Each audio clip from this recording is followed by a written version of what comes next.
आता बातमी आहे ती नवी मुंबईच्या होऊ घातलेल्या विमानतळाच्या संदर्भातली।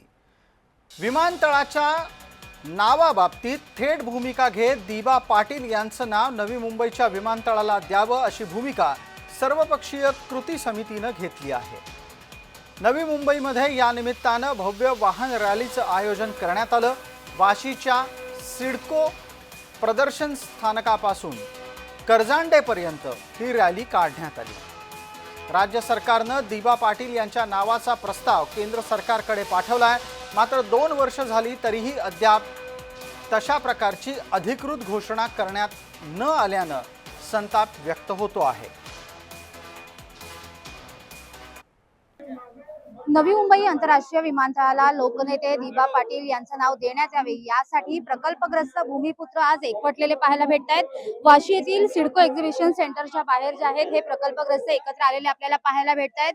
एकूणच लोकनेते दिबा पाटील यांच्या नावाचा प्रस्ताव जो आहे तो सरकारकडे पाठवण्यात आला होता, परंतु विमानतळ 1 महिन्यामध्ये पूर्ण होणार असून सुरुवात होणार असून अद्यापही विमानतळाला दिबा पाटील यांचं नाव देण्यात आलेलं नाही। त्यासाठी आज हे भूमिपुत्र एकवटलेले आपल्याला पाहायला भेटत आहेत। मोठा वाहन मोर्चा जो आहे तो या ठिकाणी आयोजित करण्यात आलेला आहे। नवी मुंबई वाशी ते करंजाडे असा हा वाहन मोर्चा असणार आहे। आपल्या बरोबर सर्वपक्षीय कृती समितीचे अध्यक्ष आहेत, आपण त्यांच्याकडनं जाणून घेऊया। सर, काय सांगाल, आज हा वाहन मोर्चा आहे, नेमका काय सरकारला इशारा?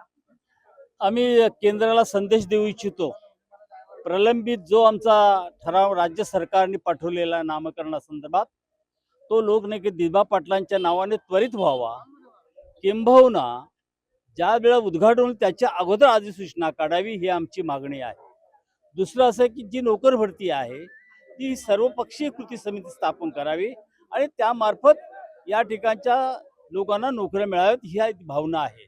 आणि म्हणून सरकार आणि केंद्र सरकारच्या लक्ष वेधण्यासाठी आम्ही या ठिकाणी आज आंदोलन करणार आहोत। यामध्ये आम्ही निषेध करणार नाही, कारण शेवटी राज्य सरकारने ठराव आपला पाठवलेला आहे, पण केंद्र सरकारने त्वरित हा प्रश्न सोडवावा अशी आमची मागणी आहे।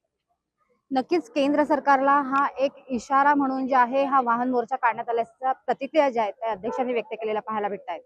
कविता लोखंडे, जय महाराष्ट्र, नवी मुंबई।